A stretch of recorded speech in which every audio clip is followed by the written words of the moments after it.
বৈষম্য বিরোধী ছাত্র আন্দোলনের ঘোষিত কর্মসূচি মার্চ ফর জাস্টিসে যোগ দিতে হাইকোর্টের সামনে এলে কিছু আন্দোলনকারীকে এভাবেই ধরে নিয়ে যায় পুলিশ।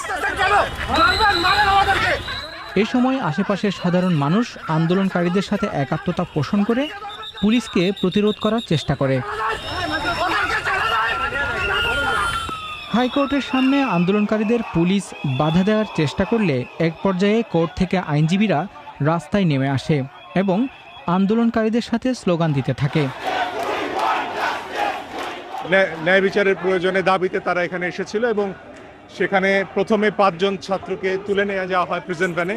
সে খবর শুনে আমরা আইনজীবীরা ভিতর থেকে এসেছি তাদের সাথে এখানে একত্রতা জানাতে।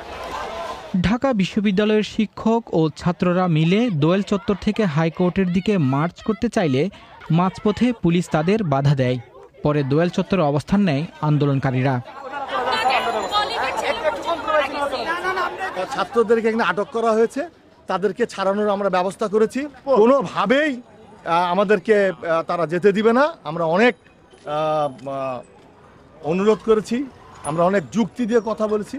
তাদের কথা হলো আমরা যেতে পারবো না, কোনোভাবেই এখান থেকে যেতে পারবো না। এই যে একটা ফিয়ার ক্রিয়েট করা এবং হচ্ছে আমাদেরকে জড়ো হতে না দেওয়াটা, এই জড়ো হতে না দেওয়ার সমস্যাটা আমরা মনে করি যে মানে একটা ভয়ের বহিঃপ্রকাশ। আমাদের দাবি তো ন্যায়সঙ্গত দাবি, আমরা তো এখানে আন্দোলন করতে এসেছি, আমরা তো এখানে চালাওপড়া করতে আসিনি। তারপর আমাদের এই ভয় পাওয়ার দাবিটা, আমাদেরকে দাবি কথা বলতে না দেওয়ার যে ব্যাপারটা, সেই ব্যাপারটাতে আমরা অনেক বেশি অসন্তুষ্ট। আমাদের ভাইদের যাদেরকে নিয়ে যাওয়া হয়েছে, আটক করা হয়েছে, তাদের মুক্তির জন্য আজকে আমাদের দাবি। যাদেরকে মেরে ফেলা হয়েছে তাদের মৃত্যুর বিচার আমরা চাই। এটা হচ্ছে আজকে আমাদের দাবি, জাস্টিস। এদিকে বরিশালেও পিস ফর জাস্টিস কর্মসূচি পালন করতে রাস্তায় নেমেছিল শিক্ষার্থীরা। বুধবার বেলা 11টার দিকে বামপন্থী ছাত্র সংগঠন সমাজতান্ত্রিক ছাত্র ফ্রন্ট ও বরিশাল ব্রজমোহন কলেজের শিক্ষার্থীরা সদর রোডের দিকে যাওয়ার সময় পুলিশ সেখানে বাধা দেয়।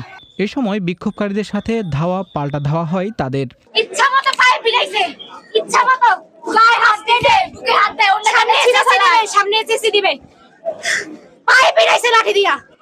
এছাড়া বরিশাল জজ কোর্টের দিকে আন্দোলনকারী শিক্ষার্থীরা জড়ো হতে গেলে সেখানেও বাধা দেয় পুলিশ।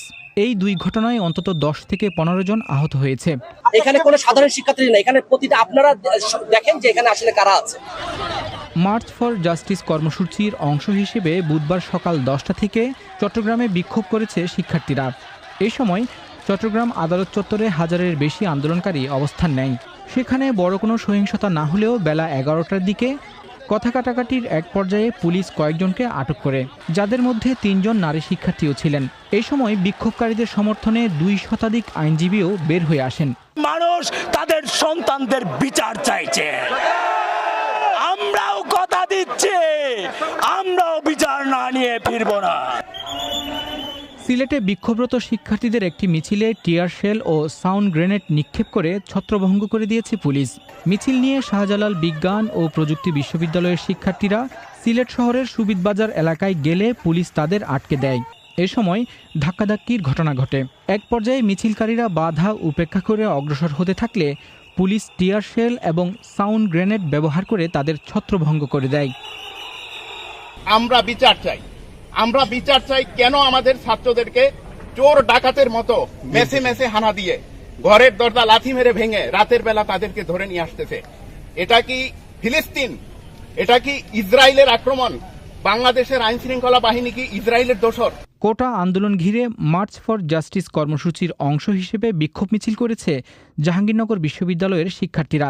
এই সময় গ্রেফতারকৃত সকল শিক্ষার্থীদের নিঃশর্ত মুক্তির দাবিতে গণস্বাক্ষর কর্মসূচি পালন করে তারা।